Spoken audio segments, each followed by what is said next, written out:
Hello everyone. आज के इस लेक्चर में हमने I16 property plan and equipment की डेफिनेशन को कवर करना है कि I16 में प्रॉपर्टी प्लान एंड इक्विपमेंट को किस तरह से डिफाइन किया गया है, कौन से एसेट्स ऐसे हैं जो कि as a property plan and equipment designate हो रहे होंगे।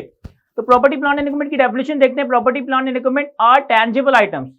Property plan and equipment are tangible items. ये एक ऐसे एसेट्स हैं, ऐसी प्रॉपर्टी है जो कि टेंजिबल फॉर्म में।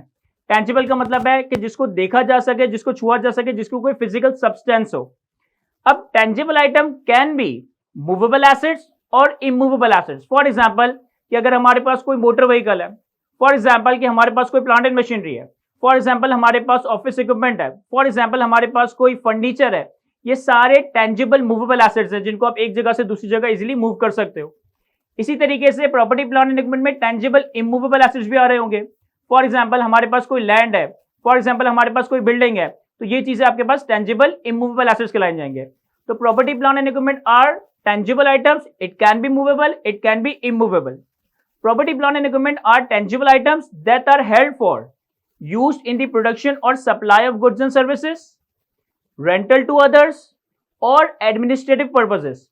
प्रॉपर्टी प्लान एंड इक्विपमेंट एक ऐसे टेंजिबल आइटम का नाम है जिनको इन तीन पर्पसेस में से किसी एक या एक से ज्यादा पर्पसेस के लिए रखा गया हो। नंबर वन, अपने कस्टमर के लिए, अपने बिजनेस के लिए गुड्स एंड सर्विसेज को प्रोड्यूस करने के लिए, सप्लाई करने के लिए। नंबर टू, दूसरों को रेंट आउट करने के लिए, रेंटल पर्पस के लिए। और नंबर थ्री, एडमिनिस्ट्रेटिव पर्पसेस के लिए। फॉर एग्जांपल कि आप किसी भी बिजनेस की एग्जांपल लेते हो, फॉर एग्जांपल कि एक फैक्ट्री है, तो उस फैक्ट्री में जो भी प्लांट एंड मशीनरी इंस्टॉल्ड है या जो फैक्ट्री बिल्डिंग है वो किस लिए इस्तेमाल हो रही है? सर, फैक्ट्री की बिल्डिंग या फैक्ट्री की plant and machinery goods produce करने के लिए इस्तेमाल हो रही है, तो फैक्ट्री बिल्डिंग आपके लिए प्रॉपर्टी प्लान एंड इक्विपमेंट है। इसी तरीके से अगर उस फैक्ट्री के साथ कोई एडमिनिस्ट्रेटिव ऑफिस, कोई सेल्स ऑफिस लगा हुआ है, तो ये एडमिनिस्ट्रेटिव ऑफिस और सेल्स ऑफिस किस लिए इस्तेमाल हो रहा है? सर, ये कस्टमर्स के साथ इंटरेक्ट करने के लिए इस्तेमाल हो रहा है, बिजनेस के एडमिनिस्ट्रेटिव पर्पस के लिए इस्तेमाल हो रहा है, तो ये ऑफिस बिल्डिंग भी आपके लिए प्रॉपर्टी प्लान एंड इक्विपमेंट है। इसी तरीके से आपके बिजनेस में कोई फर्नीचर है और वो फर्नीचर किस लिए इस्तेमाल हो रहा है कि आपका कस्टमर या आपका एम्प्लॉय वहां पे आके रेस्ट करता है, वेट करता है, ये भी एडमिनिस्ट्रेटिव पर्पसेस है। या फिर आपके पास कोई ऐसा एसेट है जिसे आप रेंट आउट करके, रेंट पे देकर उससे इनकम जनरेट कर रहे हो, तो ये भी आपके लिए प्रॉपर्टी प्लान एंड इक्विपमेंट बन रहा होगा।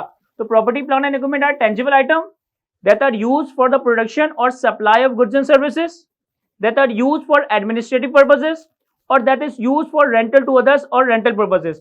तो अगर एक tangible asset इन तीन में से किसी एक या एक से ज्यादा पर्पसेस के लिए इस्तेमाल हो रहा है, ये प्रॉपर्टी प्लान एंड इक्विपमेंट हो सकता है। इसके बाद एक और कंडीशन आ रही है, and that are expected to be used during more than one period, and that are expected to be used during more than one period। अब expected to be used during more than one period का क्या मतलब है? इसका मतलब है कि आपके इस टेंजिबल आइटम की जो यूजफुल लाइफ है वो एक साल से ज्यादा हो।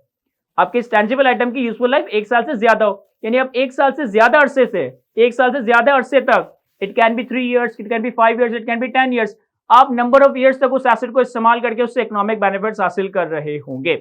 तो property plan and equipment are tangible item, it can be both movable और इमूवेबल एसेट्स, जिसकी यूजफुल लाइफ एक साल से ज्यादा होगी और उसे तीन में से किसी एक या एक से ज्यादा पर्पसेस के लिए इस्तेमाल किया जा रहा होगा। आइदर प्रोडक्शन और supply of goods and services to the customer, either rental to others और आइदर एडमिनिस्ट्रेटिव पर्पसेस। अब फॉर एग्जांपल कि मैं अपना एक स्कूल रन कर रहा हूं, तो हमारे पास स्कूल में कुछ रूम्स ऐसे हैं जो कि एज अ क्लासरूम इस्तेमाल हो रहे हैं।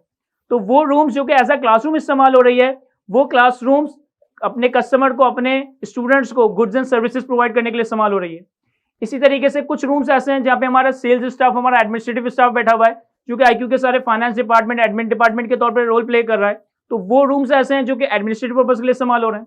और कुछ रूम्स ऐसे हैं जो कि मेरे पास फॉर द टाइम भी अनयूटिलाइज थे, तो मैंने इनको रेंट आउट कर दिया, तो ये चीज हमारे लिए रेंटल जनरेट कर रही होगी।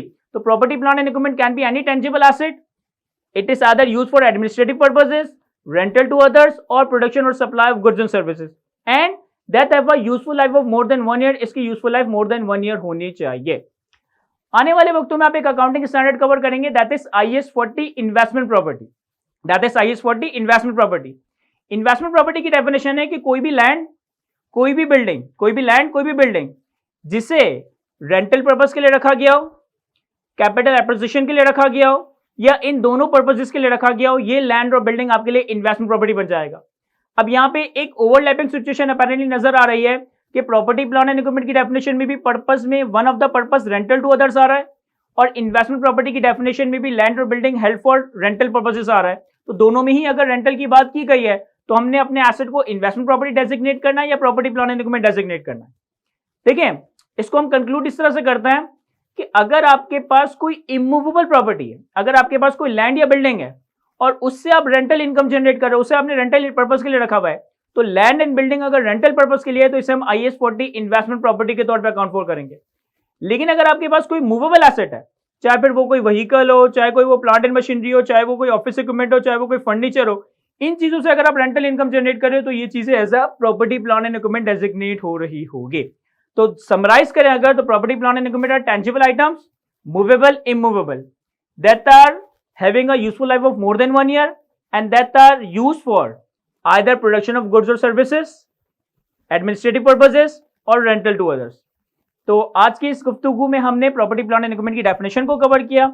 आई होप कि सारी बातें मैं आपको अच्छे से डिस्कस कर सका हूं, आपको अच्छे से एक्सप्लेन कर सका हूं। आज की इस गुफ्तगू को यहीं तक रखते हैं। Thank you.